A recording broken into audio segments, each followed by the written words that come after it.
Welcome back. Well, 16 days of activism against violence against women and children has come to an end. Sadly, though, GBV has not. Harassment in the workplace also remains an ugly reality. It can happen in person or even virtually. Employees are being advised to carefully follow protocols to ensure perpetrators are held to account. So let's get more insight from a labor law expert, Phetheni Nkuna from Cliffe Dekker Hofmeyr. Thank you so much, Phetheni, for your time this morning. Let's talk a little bit about how COVID-19, though has, made a lot of us stop working from home, but it would appear as though the violence that's been perpetuated against genders or GBV for that matter still refuses to go away, and sexual harassment in the workplace, whether virtually or physically, still remains a problem. Why is that? It's quite a difficult question to answer. We live in a very complex society, so to say, where unfortunately, despite campaigns, despite awareness, despite legislative reform, this heinous conduct perpetuates. Within the context of COVID-19, we speak of cyber or virtual sexual harassment, which is really not new. It's just become more prevalent as more employees adopt a remote working mode, so to say. We speak about social media. I'm sure a lot of people know about cyberbullying. Unfortunately, there are instances where that has translated into sexual cyberbullying or sexual or cyber sexual harassment, so to say. You have emails. Emails are quite a predominant form of communication where there are acts of sexual harassment that are perpetuated via email communication, and a whole lot of other virtual platforms which perpetrators use to harass other employees.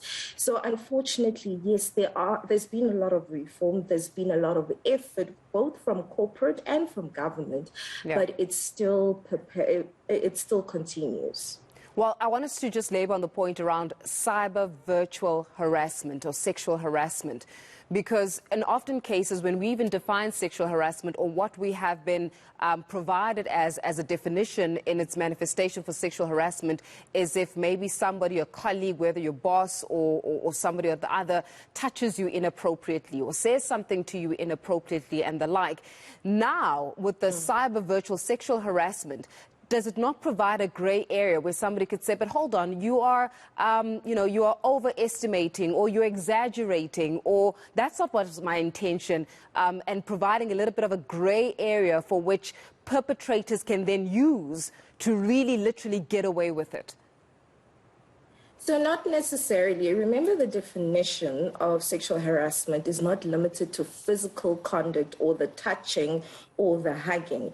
It can be verbal. It can be as somebody whistling, somebody looking at you inappropriately. So that has always been codified, so to say. So it's not a new area. It's just been developed to cater for the evolving world of work that we find ourselves in. So it's always been there. We've had email communication. I mean, I've personally in my practice dealt with an employee who says he even sent me this kind of content on my email. He even sent me this on WhatsApp. Or I must say that it can also be female to male, so it's not limited to males harassing females. It can be both ways. So it's always been there. It's not necessarily a gray area. It's always been defined.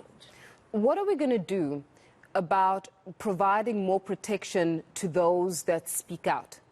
Because sometimes the victim risks being ostracized and segregated within the corporate structure because either the sexual harassment happens between themselves as well as somebody that is senior, or themselves and somebody that is deemed by the organization as being a key individual in the organization. And you find that the victim is now put on the sideline to the benefit of the company. What are we doing to educate people about those kinds of realities and perhaps even shift the needle where that's concerned? It's quite unfortunate that we still come across those kind of incidents where somebody is protected or somebody is not held to account.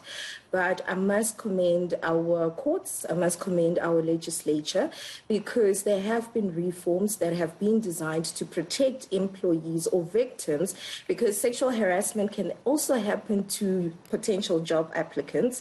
It can happen to service provider. For example, you're contracted to go and provide a service at your employer's client, and that happens at those premises or during the course of you doing that. So it's quite all-encompassing. That being said, our laws, the Employment Equity Act, prohibits victimization of anybody who reports allegations of sexual harassment.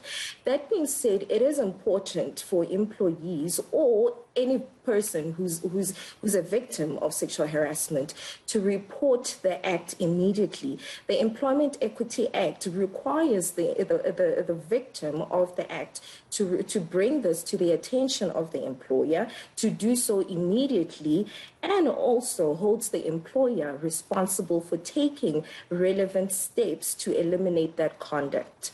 So once it is reported, it is incumbent and critical for employers to take action, failing which they may actually be held liable. So the Employment Equity Act codifies the principle, the common law principle of vicarious liability, where it fails to take action where such an incident is reported, it can be held liable. This has been confirmed over and over again by our courts. As recent as September 2021, we had a judgment coming out of the Labour Court confirming that it is critical, it is the responsibility of the victim to bring it to the attention of the employer immediately. You can't take 2 years, you can't take 3 years. That unfortunately will cause prejudice if you take so long to report it. But as soon as you report it, the employer must take action, which would usually be an investigation into the allegations. Where they are found to have merit, then take action such as disciplinary action against the perpetrator. Phetheni, we'll leave it there for now. Thank you very much for your time and shedding some light in terms of how sexual harassment it's not new, but it looks as though now it's also evolving more and more into the virtual space as more of us are working from home.